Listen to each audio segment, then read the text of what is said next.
reçu une première question d'un monsieur Lacal qui nous écrit, ou Lachal, qui nous écrit depuis l'Algérie et qui voudrait savoir quelle est la version de la communauté musulmane Ahmadiyya sur la création de l'humanité ou de l'homme et quel est le premier homme ou femme sur la terre.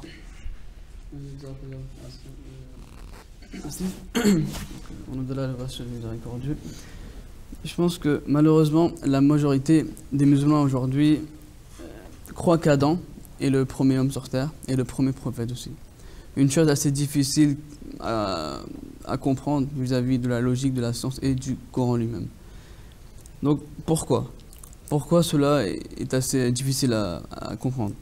Premièrement, dire que Adam est le premier homme et le premier prophète, c'est une idée qui va à l'encontre même du but pour lequel les prophètes sont envoyés. Les prophètes sont envoyés pour la réformation des gens. Donc, si Adam maintenant était le premier homme et le premier homme sur terre, qui allait-il réformer? S'il n'y avait personne là-bas, pourquoi avait-il été envoyé? Donc déjà cette question, il faut vraiment la comprendre. Donc, si on croit que Adam est le premier homme sur terre, ça va à l'encontre du but des prophètes. Deuxièmement, il faut savoir que le Coran déclare que li kulli qawmin had, que pour chaque peuple il y a un guide. Et dans un autre endroit, Dieu déclare wa min ummatin illa khala fiha nazir, qu'il n'est de peuple à qui un avertisseur n'a été envoyé. Donc ce verset clairement dit que un prophète est envoyé vers un peuple. Si Adam maintenant était le premier homme sur terre, vers quel peuple a-t-il été envoyé? Donc cela amènerait à contredire le Saint-Coran. Donc il faut vraiment réfléchir sur ces points-là.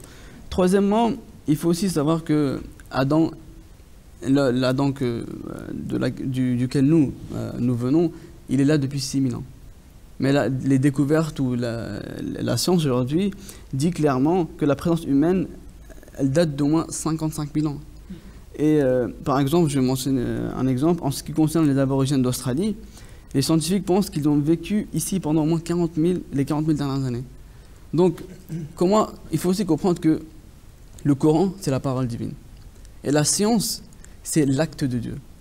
Comment c'est possible que les paroles de Dieu ou l'acte de Dieu contredit le Coran?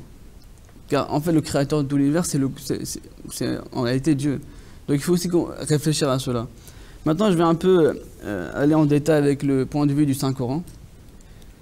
Et je vais vous présenter des versets coraniques qui vraiment prouveront catégoriquement que Adam n'était en aucun cas le premier homme sur terre, mais il était en fait le premier prophète récipiendaire de la révélation divine. Donc Dieu déclare dans un verset que Inni ja'ilun fil ardi khalifa, que je vais nommer un successeur sur la terre. Donc ce verset indique qu'Adam a été nommé successeur, ce qui prouve qu'il avait sur terre à l'époque des êtres humains. Sinon, Adam n'aurait pas été nommé successeur, s'il n'y avait personne. Donc ce mot successeur, c'est khalifa, en lui-même est une preuve indiquant qu'à l'époque dans laquelle Adam est envoyé, il y avait des personnes qui vivaient, qui étaient là-bas.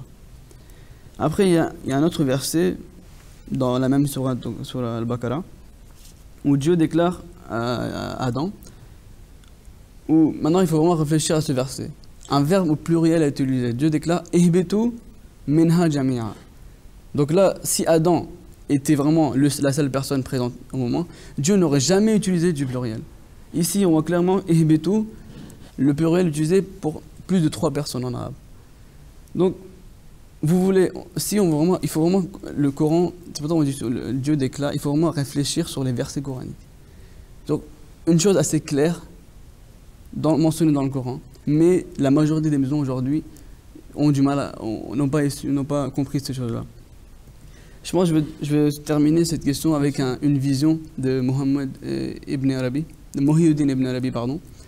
Donc en fait, il écrit dans son livre Futuhat Makkiyya que j'ai vu une vision dans laquelle j'étais en train de circumambuler la Khana Kaaba et j'ai vu des personnes là-bas et j'ai vu des personnes assez spirituelles.